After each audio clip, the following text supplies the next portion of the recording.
If you should be talking to somebody and things aren't going well in the first 15 seconds, the first few moments of the interaction, um, it's actually a wonderful thing. It means that you're human. I teach people how to become keynote speakers, right? And a keynote is about 40 minutes. And if you can speak for 40 minutes and not spill soup on anybody, you've done a pretty good job. So keynoters worry about mispronouncing a word or using too many ums or, stumbling as they walk across the stage or the platform.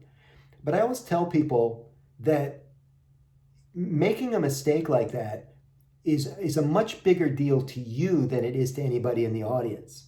It's just like when you're having a bad hair day. Nobody else notices, but it's driving you crazy, right? The soup stain on your shirt. Very few people are seeing it, but man, you can't wait to get out of that shirt. And so I can tell you that my perfect presentations, my perfect first impressions are too slick. They're boring even, right? They almost seem like packaged or premeditated. I just love it when there's a little moment where I mispronounced a word or couldn't think of something, or I hate to say it like this, but a great example of this is calling somebody by the wrong name. And by the way, I never try to do that, and it is embarrassing. But and this happens a lot, I might accidentally mispronounce somebody's name, right? And the average person melts when they mispronounce a name because the person will correct them. No, it's pronounced such and such, because people are particular about their names. And my attitude is, oh, thank you very, very much. I'm glad you corrected me on that. I'm never going to miss it again. Tell me one more time. I even dig deeper, like, say it again. How do you spell it? Like, I show immense interest because they've sent me the signal that this is important to them. I'm not gonna blow it off. I'm gonna dig in even deeper. And how did you get that name? Is it from your mom or your dad, or how did you get it? And they just love that, man. They go and talk about a signature story. They just start launching into how their name got to be spelled with a C instead of a K. So you turn that mistake into gold sometimes by even showing more attention to it, or just letting it blow past and getting on to more pleasant things. I think that both are good ways to go. But trying to be perfect and trying to be flawless is not a good goal, because we all spilled the soup once in a while. I think that's true. I saw another something come in chat, Mary. Or did you say there was another question? There is, Michael. The next question is from Stephen. Before I give you Stephen's question, that name thing is a great trick, I have to say. My last name is spelled Howe. Mm. And I had a student in the class in one of my presentations. Last name was Rowe. Oh, And without knowing Rowe, mine's Howe. His was Rowe, right? yeah. So with that, I was calling roll call, and I said, Phil, I'm going to guess it's not Roe because I don't like when people call me Mary Ho. Oh. So I will just call it Phil Wow, right? And he goes, yeah, the whole Gremlin. So you're right about the long name things. I just had to tell you my signature story. Yeah. So Stephen asks, how can you overcome anxiety with first impressions? Well, Stephen, a lot of it is situational to the person, and some of it's situational to the circumstances. So that's why I wish we could have a little bit of dialogue here so I could ask specifically which you're asking about. But let's talk about both. Um, You know what? Maybe I can unmic Stephen. I can see him. I don't know that I can do this. okay, we'll give it a try. It makes it more interesting. Uh, well, I'm not sure I can do it. He doesn't have, he's on a different kind of, I don't see the right icon. Yeah. Sorry, Stephen. So, Stephen, here you go, man. There was a book written some time ago, a very famous book. It's kind of a timeless book. It's written in old style language, but the wisdom inside of it is timeless. It was by a guy by the name of Dale Carnegie, and the book was called How to Win Friends and Influence People. And in the book, Dale Carnegie's advice for overcoming anxiety in first impression situations, Stephen, is to do it more often. So we just finished up presidential election campaigns, and you no doubt saw a lot of video of candidates on the campaign trail shaking hands, along the fence line, maybe not shaking hands this year, but nodding, saying hello, meeting people, this kind of a thing. And I promise you, after you meet your first 500 people, you lose your anxiety about meeting people. You just kind of get used to it. And it's true for anything. It's true for public speaking. It's true for sales. It's true for skydiving. It's true for jumping into the lake in the summertime. You jump into enough cold lakes, you start to get used to it after a while. And so when I said it was circumstantial, younger people, say somebody who's 22, has not met a lot of people in their life, 22 years old. I was thinking about this the other day because, little anecdote, I was out in the store, and it breaks my heart to see the kids wearing the COVID masks, little kids. And this kid was about 4 and still holding his mom's hand. And he's wearing his tiny little mask, kid-size mask. It's like that postage stamp, but it covers his whole face. And he was walking around like this in the store.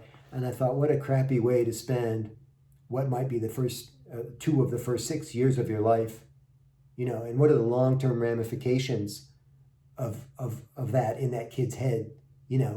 How many people is he not going to get to meet in a proper way because of the mask thing, not being able to read people's faces and stuff? This is how I spend my time, Stephen, thinking about this stuff. So a 4-year-old has only been alive long enough to meet X number of people. And by the same extension of logic, a 22-year-old has met a few more people, but not many. You met kids in high school. You met parents of the kids in high school, right? And whoever else. And then in college, you're meeting another circle of friends. But a person who's 42 years old, or 62 years old, or Sean Connery, who just passed away after a lifetime of being a celebrity and meeting people, that's a lot of practice. And I'll bet Sean Connery got to be really good with meeting people. So the trick is to meet as many people as you can. Cycle through as many of those first impressions as you can. Some of the students that I have, I get a chance to be with in person. Either I'm flying to their city for something and we end up at the same event. I'm a lifetime Rotarian like Mary Howe is. Is it Howe or Ho? Mary Howe. And we go to a lot of these cocktail parties, right? And man, I work the room. Stephen, you need to be with me at one of these cocktail parties because I'm like a bee pollinating all the flowers in the room, right? And it turns out the redhead likes this ride too, so she just goes with me, and people love her. And we just move from crowd to crowd, group to group. How are you? Nice to see you. And it's fabulous practice. And it's really good because the better you get at it, of course, the more self-esteem you have, the more confidence you have. I'm not saying your self-esteem is low, Stephen, but you mentioned anxiety. So the anxiety decreases while your confidence increases. Does that make sense to you? By the way, everybody, I'm totally available to you. I'm going to give you my personal email address, and I'm going to give you a place that you can go for more information on first impressions, especially because of the way I feel about presentations. So you can reach me, I'll do this through my website. It's michaelangelocaruso.com, MichaelAngelocaruso.com. And there's a tab there that says Contact Michael, and you can just send me a quick message, and I answer all my email. I'm getting ready for this trip, so I don't know if I can answer you right away, but I will answer you. And you can also join this group on Facebook. It's called Present Like a Pro, where we help people, because I do believe everything's a presentation. We help people with how they present themselves, formally and informally, to others. It's a fantastic little Facebook group, lots of smart people there, and a great chance to pick up more tips. I also think that we model the people that we hang around with. Jim Rohn used to say that we become like the 5 people we spend the most time with. So if you belong to a circle of friends that is, introverted, then you're not likely to become extroverted. You see how that works? So if you like my style and you think I might be a good role model for you, let's hang around together online and let's get your game tricked out, man. Let's do it. Because you'll start to borrow ideas from me, and I promise you they'll work for you. Your version of what I do will work for you. I guarantee it. Thank you, Mary. My pleasure. Yeah, we have some more questions here, Michael. Yeah, let's do it. What is going on? So there's Bryce just wants to clarify your fifth probing to the fifth level. Yes. Questions, asking if that just to help you clarify a situation. Yeah, and who are we talking to, Mary? Yes, it's Bryce. Bryce, thank you. So do I understand, Mary, that Bryce wants to know a little bit more about why we would use probing to the fifth level? I think he just wants you to, it says, so probing to the fifth level means asking 5 questions about how you can help to clarify? Yeah, it could be literally 5 questions, like we did earlier, how are you? Are you hurt? Can you get up? Would you like me to call the paramedic? Would you like me to sit with you for a minute? 5 questions. And now you're in the answers to all those inquiries, you're going to get a much better idea about the person's condition. But it doesn't have to be 5 questions like an interrogation. It can be, the questions can be spread out. Imagine you are in a long line at Starbucks. And a quick example, it's raining outside, but I don't have my umbrella with me. But the person behind me is carrying an umbrella.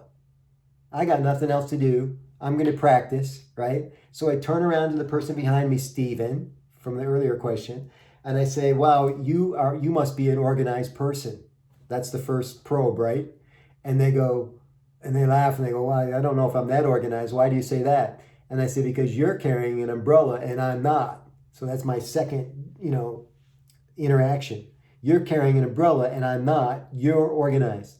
And they go, no, I just always carry one, or I just happen to have it in the car, whatever. And I say, that's a pretty nifty umbrella too. That's what they call a golf umbrella. Are you a golfer? And now they start telling me about their golf game, you see?